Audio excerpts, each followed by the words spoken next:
মাননীয় সদস্য আবুল হাসনাত, কুমিল্লা ৪। ধন্যবাদ মাননীয় স্পিকার। মাননীয় স্পিকার, আমার প্রশ্নটি হচ্ছে, সাংবাদিকদের পেশাগত নিরাপত্তা অবশ্যই প্রয়োজন এবং দীর্ঘ 17 বছরের বেশি সময় আমরা দেখেছি সাংবাদিকতা করা খুব ডিফিকাল্ট ছিল। সেই সময়েও ঠিক সেই সময়টিতেও অনেক পেশাদার সাংবাদিক তারা পেশাদারি দায়িত্ব পালন করে গিয়েছে। আমার প্রশ্নটি হচ্ছে, আওয়ামী লীগের সময় যেসব সাংবাদিক পরিচয় দিয়ে যারা গণহত্যা, যারা ভোট চুরি, গুম, খুন, ব্যাংক ডাকাতি, সেগুলোর বৈধতা এবং সম্মতি উৎপাদন করেছে মিডিয়াগুলোতে, এবং যারা আজকে সরকার দলে আছে বিএনপির সর্বোচ্চ নেতা বর্তমান প্রধানমন্ত্রী, উনাকেও বিভিন্ন ষড়যন্ত্রকারী, দেশদ্রোহী হিসেবে আমরা দেখেছি বসুন্ধরার ইস্ট ওয়েস্ট মিডিয়া বিভিন্ন সময় নিউজ করেছে। এবং আজকে যারা বিএনপি এবং জামাত আছে আমাদের এই সংসদে, তাদেরকেও বিভিন্ন সময় তাদেরকে হত্যা করার সম্মতি উৎপাদন করেছে কিছু মিডিয়া এবং কিছু নামদারি সাংবাদিক।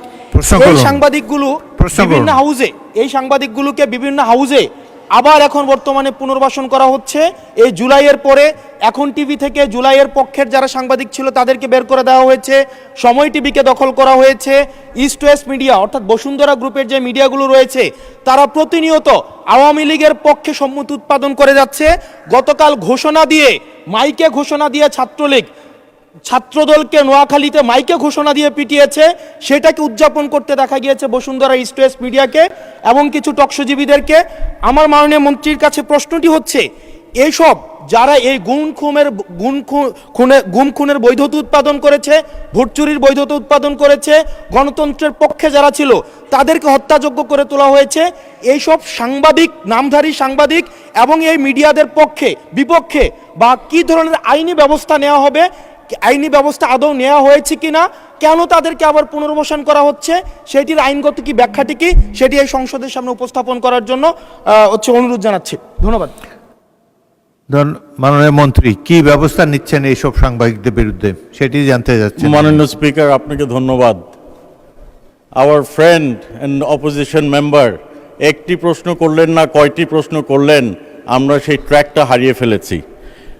আমরা একটি কথা বলতে চাই, গণমাধ্যমের স্বাধীনতা রয়েছে, তবে দেশের প্রচলিত আইন অনুযায়ী সকল যারা এই গণতন্ত্র সমুন্নত রাখার বিপক্ষে কাজ করবে, গণতন্ত্র ধূলিসাৎ করার কাজ করবে, কোনো সন্ত্রাসের কাজ করবে, সে যেই হোক, সে আইনের ঊর্ধ্বে না, তার বিরুদ্ধে প্রচলিত আইনে ব্যবস্থা নেওয়া হবে। সেটি